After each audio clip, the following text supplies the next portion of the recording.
Hi guys, welcome back to my channel. मैं हूं नैमशैम यानी कि नम्रता शर्मा और मैं आपके लिए आज एक बहुत ही ज़्यादा इम्पोर्टेंट वीडियो लेके आई हूं। इस वीडियो में हम आज बात करने वाले हैं उन 10 चीज़ों की जिसका ध्यान आपको रखना है अपनी पहली रेंटल अकोमोडेशन ढूंढने के लिए इन कनाडा।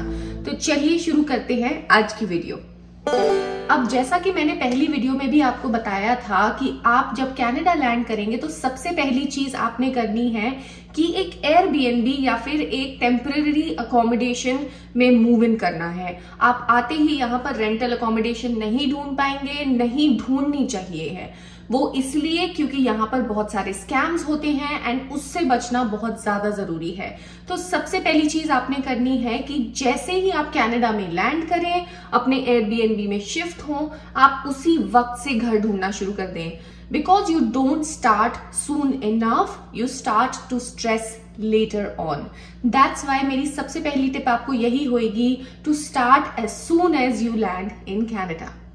दूसरी चीज है कि आपको यहाँ पे आते ही घर ढूंढना शुरू करना है और ये नहीं सोचना है कि पहले मुझे जॉब मिलेगी और फिर मैं अपना घर ढूंढूंगा या ढूंढूंगी।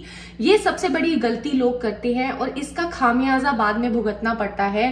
बिकॉज कभी कभी हमें जॉब नहीं मिलती है 1 महीना, 2 महीना, 3 महीना, और इस चक्कर में हम अपना एयरबीएनबी का खर्चा बढ़ाते रहते हैं बिकॉज हमने सही वक्त पर घर ढूंढना शुरू नहीं किया। इसलिए इस मिसकंसेप्शन को दूर करते हुए मैं आपको यही सजेस्ट करूंगी दैट जैसे जैसे आप अपनी जॉब ढूंढेंगे वैसे वैसे आप अपना घर भी ढूंढना शुरू कर दीजिए। My third most important tip is that you should not only rely on kijiji.ca। मैंने अपनी पिछली वीडियो में भी मेंशन किया था that there is a very important source जो आज के टाइम में काफी रिलायबल और हेल्पफुल है, जो कि है फेसबुक मार्केटप्लेस। फेसबुक मार्केटप्लेस एक ऐसा प्लेटफॉर्म है जहां पे आपको नई लिस्टिंग्स रोजाना दिखेंगी। यहाँ पर काफी जेन्युइन लोग, होम ओनर्स, लैंडलॉर्ड्स या फिर रियल्टर्स अपने ऑफर्स डालते हैं एंड आप डायरेक्टली उनसे बात करके अपनी व्यूइंग सेटअप कर सकते हैं। So please rely on other platforms and links as well, not just rely on kijiji। अब एक बहुत इंपॉर्टेंट फैक्टर आता है घर लेने के लिए, जो कि है एक गारंटर होना। अब ऐसा जरूरी नहीं है आपको जहां पे भी आप जाएंगे वहां पर एक गारंटर मांगा जाए या फिर एक ऐसे इंसान का रेफरेंस मांगा जाए जो कि कल को अगर आप भाग जाते हैं या रेंट नहीं पे करते हैं या कोई भी मिसहैप होता है तो उस इंसान को एक गारंटर के तौर पे पकड़ा जा सके।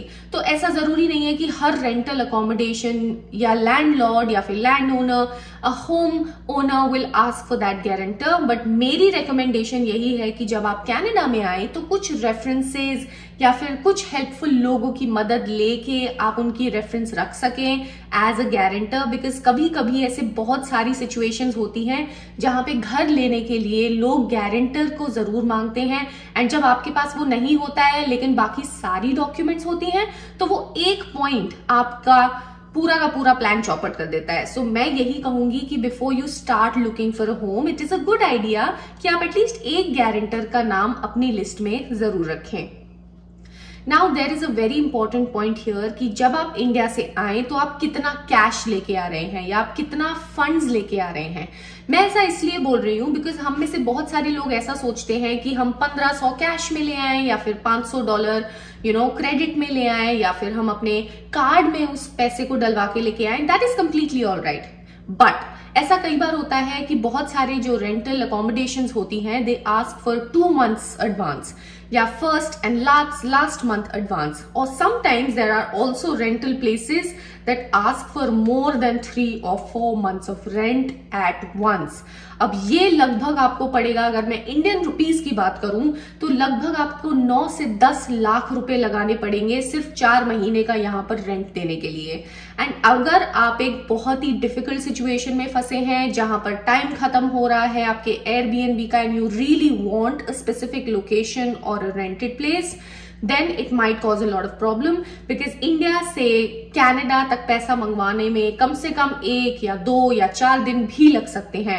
एंड इमेजिन अगर उस बीच वीकेंड आ गया तो आप बहुत ज्यादा प्रॉब्लम में फंस सकते हैं। तो मैं आपको यही रेकमेंड करूंगी कि ये दिमाग में रख के कि आप कितना पॉसिबल रेंट देने के लिए तैयार हैं उसका 3 या 4 टाइम्स अमाउंट अपने कैनेडियन बैंक में as soon as you can transfer कर लीजिए, ताकि आगे चल के आपको प्रॉब्लम ना हो।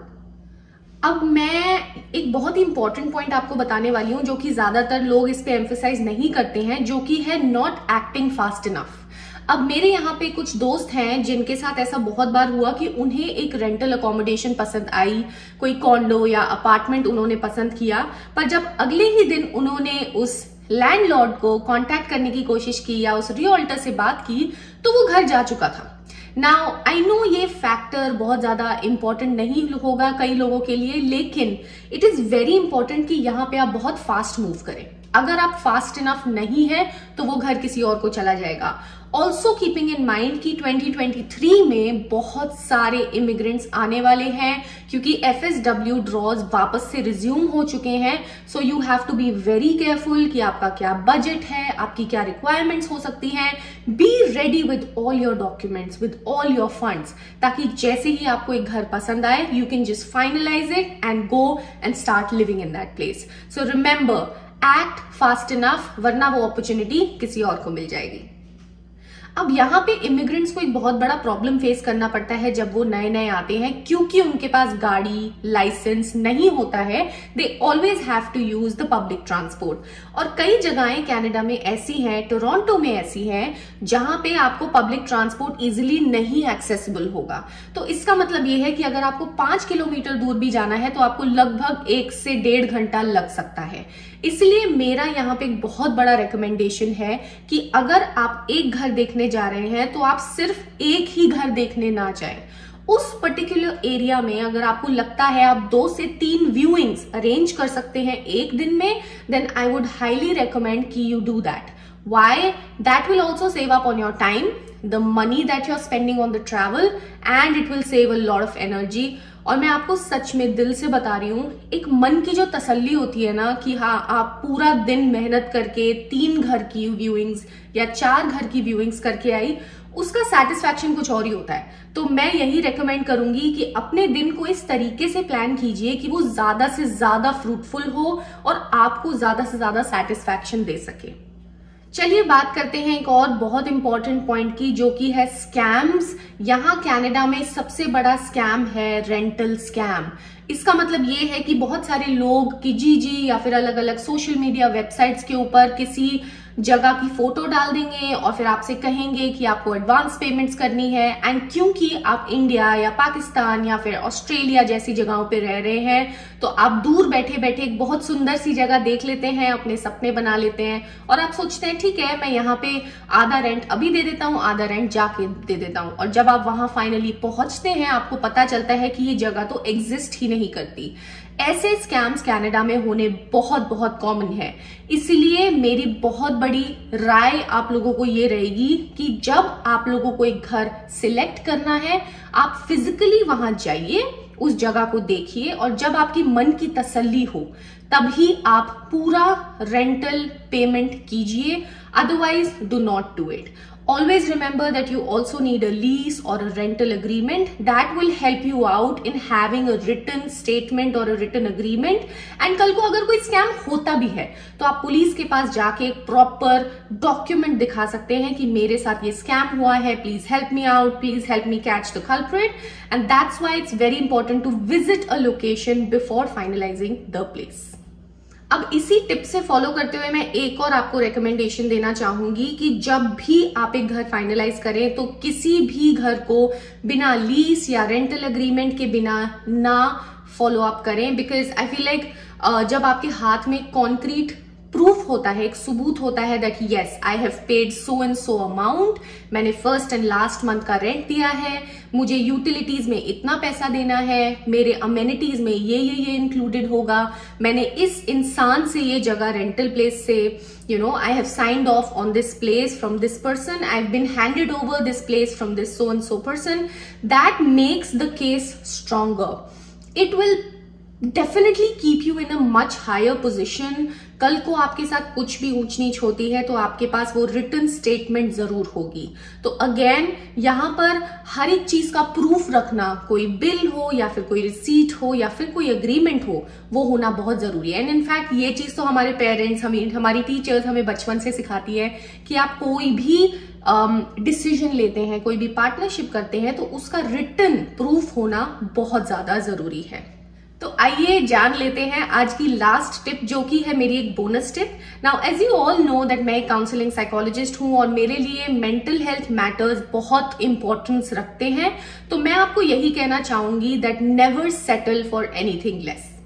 एक घर ऐसी जगह होती है जहां पे आपको अपने दिन का ज्यादा से ज्यादा समय निकालना है। आजकल बहुत सारे लोग वर्क फ्रॉम होम करते हैं, रिमोटली वर्क करते हैं एंड उनका ज्यादा से ज्यादा समय घर में निकलता है।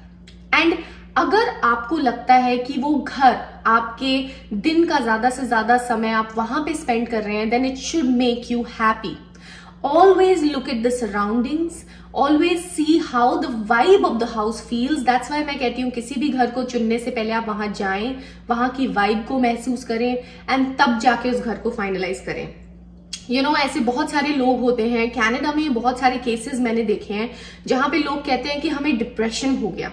अब यहाँ पर बर्फ पड़ती है, जब आपके साल आधे से ज्यादा साल बर्फ पड़ रही है एक जगह में और आप कॉन्स्टेंटली एक घर के अंदर हैं जहां आपको सनलाइट भी प्रॉपरली नहीं आ रही है, तो डेफिनेटली वो डिप्रेसिव सिम्टम्स आने जायज हैं।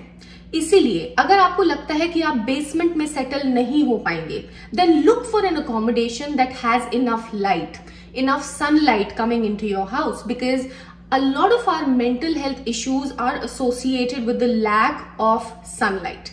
So मेरी फाइनल रिकमेंडेशन आपको यही रहेगी कि आप चाहे कहीं पे भी रहे लेकिन खुश रहें। आपको अगर अपने बजट में एक घर ढूंढना है और उसको ढूंढने में आपको थोड़ा सा वक्त लग रहा है तो कोई बात नहीं, आप अपना एयरबीएनबी का स्टे एक्सटेंड कर सकते हैं जैसे मैंने किया था, लेकिन घर वही चुनिए जो आपको खुशी देता है, क्योंकि मैंने वही किया था। तो मैं यहाँ पर जितनी भी टिप्स दी वो आप सबको इसीलिए दे रही हूँ क्योंकि वो मैंने अपने ऊपर भी अप्लाई की थी एंड आई होप कि आपको अपनी अकोमोडेशन ऑफ योर ड्रीम्स मिल पाए एज सुन एज पॉसिबल।